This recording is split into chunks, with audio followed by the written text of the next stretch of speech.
Hotuba ambayo Mheshimiwa Mwigulu amehutubia bunge kwa mara ya kwanza ni hotuba ambayo imegusa watu wengi, imegusa mioyo ya watu wengi, lakini zaidi imegusa mioyo ya watu wa hali ya chini sana. Watu hao wa hali ya chini ambao kwa sehemu kubwa ni watu walioonewa kwa miaka mingi. Ni watu ambao wanatamani kupata sauti ambayo inaweza kuwasemea. Hem, sote kwa pamoja twende tukasikilize hotuba hii ambayo Mwigulu amehutubia bunge kwa mara ya kwanza.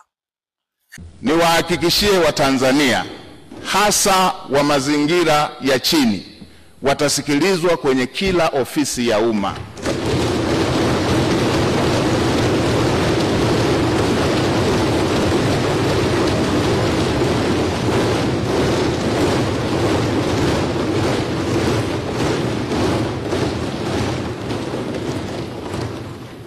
Kila aliye Mtanzania, hii nchi ni yake. Watanzania wote watasikilizwa kwa nidhamu katika ofisi za umma. Watasikilizwa kwa nidhamu katika ofisi za umma.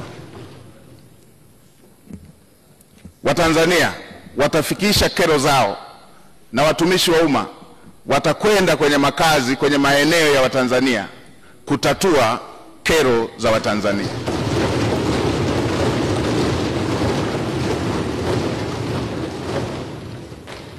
Ukiondoa miaka 32 hiyo niliyoielezea, miaka takriban 18 maisha yangu yamekuwa yamezungukwa na wahitaji kuliko walioridhika.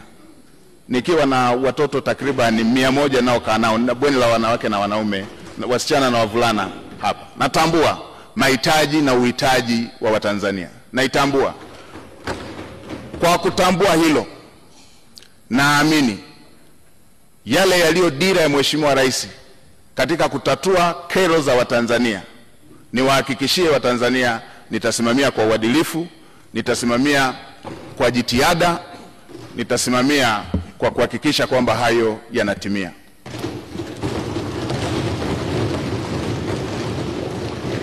Kwa kuzingatia kazi kubwa hiyo iliyoko mbele yetu niliyoisema, kwa kuzingatia kazi kubwa iliyoko mbele yetu niliyoisema, watumishi wa umma na Watanzania sote tuwe tayari. Lazima tuende kwa gia ya kupandia mlima.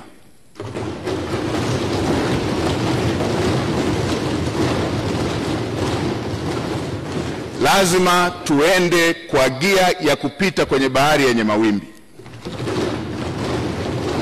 Lazima tuende kwa gia ya kupita kwenye anga lenye mawingu.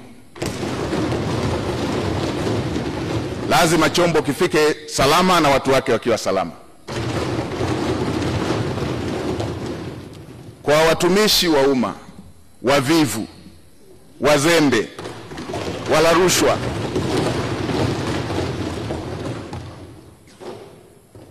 na wenye lugha mbaya kwa Watanzania, tuwe tayari.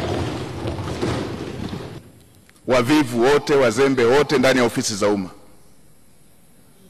nitakuja na fiekeo na rato. Lazima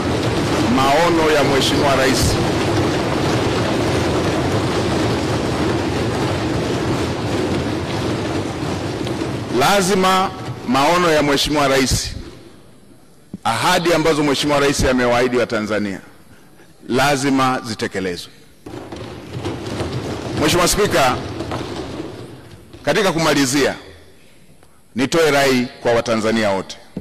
Haya yote ambayo tunayaongea, yale yote yaliyoongelewa kwenye dira, yale yote yaliyoongelewa kwenye ilani ya uchaguzi, yale yote tulio na matamanio nayo, yale yote yaliyo ahadi ya Mheshimiwa Rais pamoja na makamu wa rais, yale yote yaliyo ahadi zenu waheshimiwa wabunge, yatatimia tu kama tutaendelea kumtanguliza Mungu katika mambo yetu kama taifa, na kama taifa letu litakuwa na amani, kama taifa letu litakuwa taifa